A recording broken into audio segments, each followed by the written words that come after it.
Let's be honest, have you ever felt like you're just constantly fighting the clock? Like time is this thing you're always running out of? You are definitely not alone. Our whole modern relationship with time, well, it's kind of broken.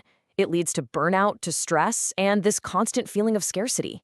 But what if the clock itself is the problem? What if there's a totally different way to see time, not as something to manage, but as a rhythm to live inside of? And this, right here, is the central idea. It's so simple, but it's really profound. Just forget the gears and the ticking seconds for a moment. The most natural, powerful, and honestly, the most effective timepiece you own is your own body. That simple, steady rhythm of your breath, it holds a kind of wisdom that a mechanical clock just can't touch. It's the starting beat for literally every other cycle in your life. So let's just really ask that question. What would actually happen if we stopped trying to force our living, breathing, organic selves into this rigid, square grid of hours and minutes? What if we started to align our work, our creativity, even our rest, with the natural rhythms that are already wired right into our biology? Okay, so let's get into it. Section 1, a clock made of breath. To build this new kind of clock, we have to start with the most fundamental cycle there is. It's just a single breath. That's our anchor. Everything else expands from there. Now, here's where it gets really cool. There's this concept called holonic nesting. The best way to think about it is like those Russian nesting dolls. Your breath is one complete doll, one whole cycle. But that doll fits perfectly inside a slightly bigger one, which is your cycle of focus. And that one fits inside an even bigger one, like a work session, which then nests inside your day, your week, your year. You get the idea. Each one is its own whole thing, but it's also just a part of something much bigger. And here's how it all starts, right at the micro level. The body's own little metronome is your heartbeat, ticking away about once a second. Nestled inside that rhythm is what we call the coherent breath. That's a full cycle of about 11 seconds that gets your heart and your breath perfectly in sync. And when you build on that, you get to the mind's natural pulse of focus, which, it turns out, lasts for about 16 minutes. And listen, these aren't just, abstract ideas. They are predictable, measurable rhythms that are happening inside your body and your mind at this very moment. The whole key is just learning to hear them, to recognize them, and then to work with them instead of constantly fighting them. That's how you unlock a way more sustainable way of getting things done. So up in the mind, our brain is naturally switching between two main modes. You've got the laser mode, that's your task-positive network. It's for that deep, single-pointed concentration when you're executing a task you know how to do. Then you've got the flashlight mode, your default mode network. This is your open awareness, where creative connections happen, where you get those big aha moments. The thing is, you absolutely need both. But here's the crucial part. Your brain can't stay in laser mode forever. It's just not how it's built. Neuroscience shows that our focused attention moves in a natural wave that lasts for about 16 minutes.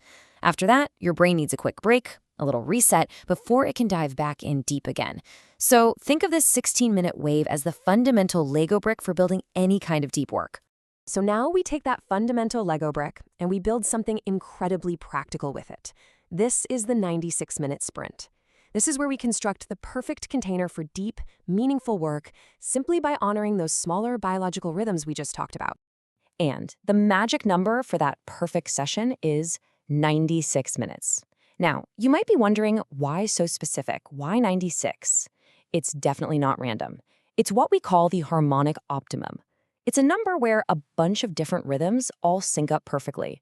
And this is where it gets really fascinating. Check this out. You have totally different streams of knowledge, separated by thousands of years, and they all point to the same number. Modern neuroscience talks about the 90 to 120-minute ultradian cycle for peak performance. Ancient Vedic traditions in India identified the 48-minute muhurta as an auspicious block of time.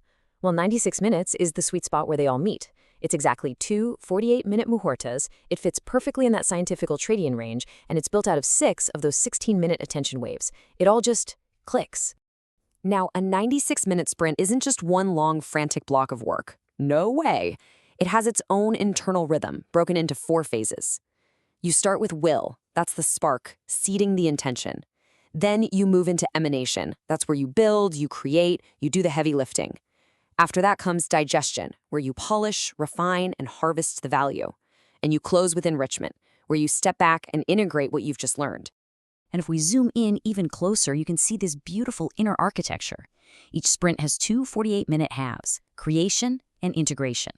Each half is made of two 24-minute work pulses, and each one of those pulses has a 4-minute entry to set your intention, that core 16-minute deep focus wave, and a 4-minute exit to wrap things up. And what happens after the full 96 minutes? This is crucial. You take a walk. 10, 15 minutes. No screens, no inputs. You just let your subconscious do its thing. Okay, so we've got this incredibly powerful 96-minute block for deep work. But remember those nesting dolls? This is just one of the dolls in the set. So now, let's zoom out and see how these sprints fit so perfectly into the much larger cycles of our lives. A day isn't just 24 uniform hours. It has 4 very distinct phases, and our biology is tuned to this. Our peak creative energy, that will and emanation phase, is almost always in the morning. The afternoon is naturally better suited for polishing things up, communicating with people, and integrating ideas. Then the evening is for reflecting, and the night, of course, is for deep rest and dreaming. You can see how you could fit 2, maybe 3 of those 96-minute sprints perfectly into that morning creative window. And guess what? The week has a rhythm too. And this isn't some new age idea, it's ancient wisdom that's literally encoded in the names of our days. Monday is the moon's day, perfect for imagination and visioning.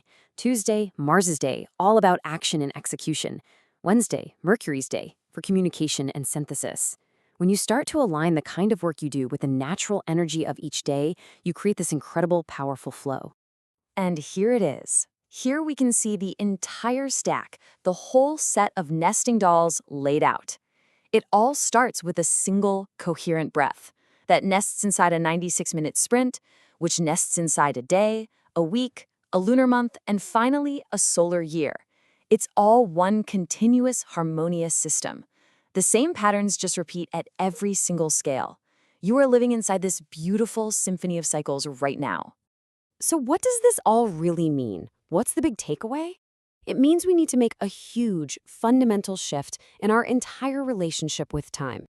It's about moving away from that old industrial age idea of control and moving toward a much more intuitive, biological idea of harmony. And really, it all comes down to this one choice.